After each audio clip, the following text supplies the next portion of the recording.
What's up, amigos? So, the devs just ended their Campfire stream a little bit ago, and I have to say I'm pleasantly surprised with what they had to say.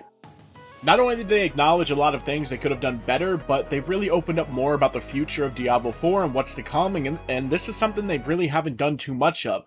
In the past, they've been very vague about things for the most part, but I think that's one of the things they've acknowledged and want to do better about, and that's just communication. So I want to go over the key points I've taken out of this Campfire stream. I'm sure I've missed a few things, but these are the things that stood out to me personally.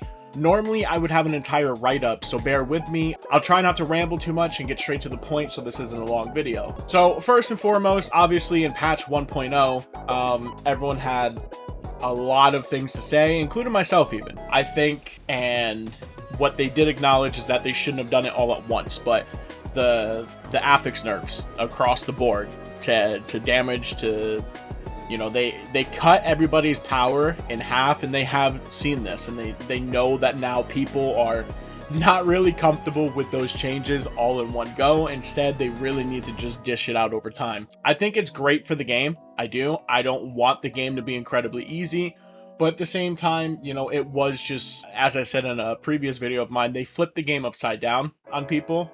We've been used to something for a month and a half, but they have acknowledged this, and things will be slowly getting better and revamped. Are they reverting the changes? No. And that's the first thing people need to know. They are not reverting changes. Everything is going to stay the same for the most part.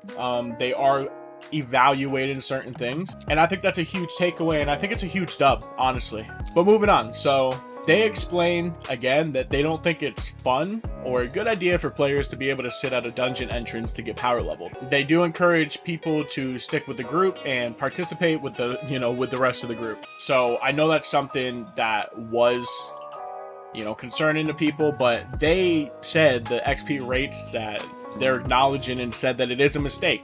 And it's something that they overlooked, that they nerfed the XP in patch 1.1, but they're looking to revert and change the rates again, but they need to go about it in a way that won't impact the game drastically, again, like power leveling. They have noticed that players are actually leveling slower than they had first imagined when they released Diablo 4, and their goal is to speed up the process, not to slow it down, but they need to find the balance in between where hitting 100 is an accomplishment more than a job, and where it's fun in the meantime. Another thing is super uniques will be buffed in the future. This is something that they keep talking about, and people obviously are concerned about it. You know, you have a better chance to win the lottery, whatever.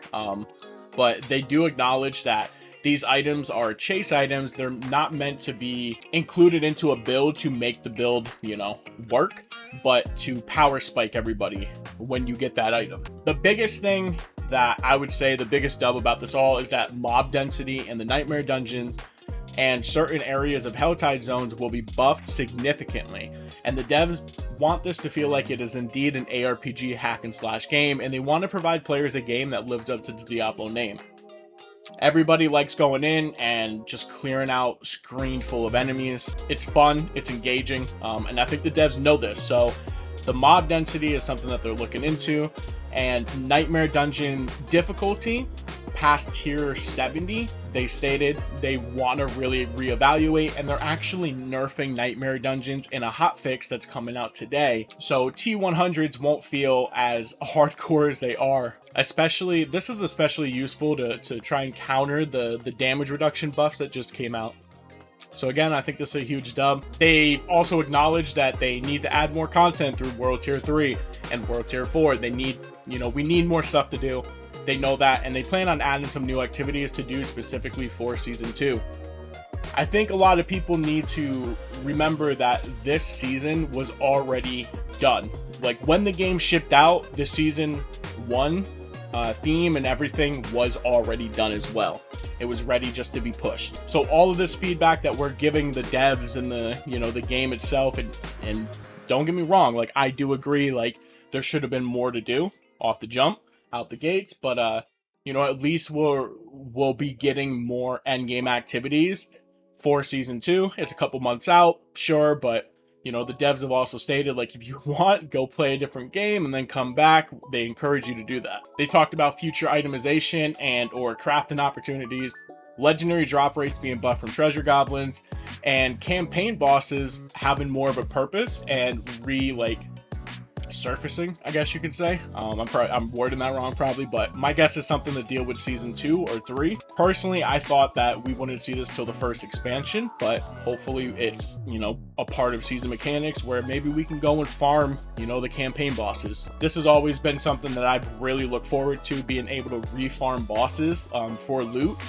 instead of just tackling nothing but nightmare dungeons. And again, they acknowledge this. They know that, you know, people will just eventually get bored of just grinding nightmare dungeons. There has to be something else to do. So another huge addition, or a change rather, not addition, change, is respec costs are being dropped by about 40%, which again is huge news. This is coming in the next patch 1.1.1, to help alleviate some of the issues of gold costs when people want to try new things, respec later levels at a Paragon and such. And it helps me out so much as a content creator where, you know, I make build guides and I want to try out new things, but, you know, doing that once a week was running me at, you know, 15 million gold on top of, you know, me just wanting to play the game. So this is great. This is a great change. I think one of the most hype things that everyone's going to be excited about is that we're getting an additional stash tab with patch 1.1 as well.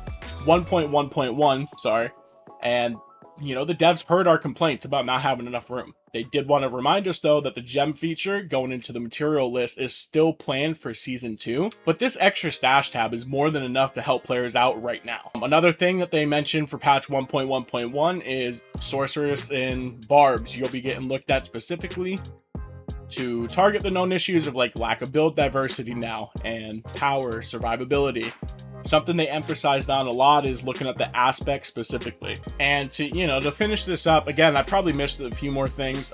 I tuned in about like, you know, 13 minutes late, but they know that they need to communicate more. So they want to let the community know to avoid the immense backlash that they've received since the pre-patch. Going forward, they're going to communicate more and release patch notes days or even a week ahead of scheduled patch dates. And, you know, this is something that they should have done already. We need to know the patch notes, specifically me being upset over the fact that we didn't get to see the patch notes until, 30 minutes before the pre-patch like went live and like pushed out. It was weird. Yeah, just we need heads up on a lot of things. But yeah, apparently there's a hot fix being pushed today also. Again, that's with the nightmare dungeon tweaks and a few other things that they said. And once that comes out, I'll review it. I'll make a couple shorts on it. I'm not going to make a whole video like I did here. This was just really to let people know like what was being talked about and my thoughts on it all. So yeah, I mean, if you watched the video, if you made it this far, I appreciate you as always. Don't forget to like the video, subscribe for more daily content if you haven't already. And yeah, until next time, amigos, take care.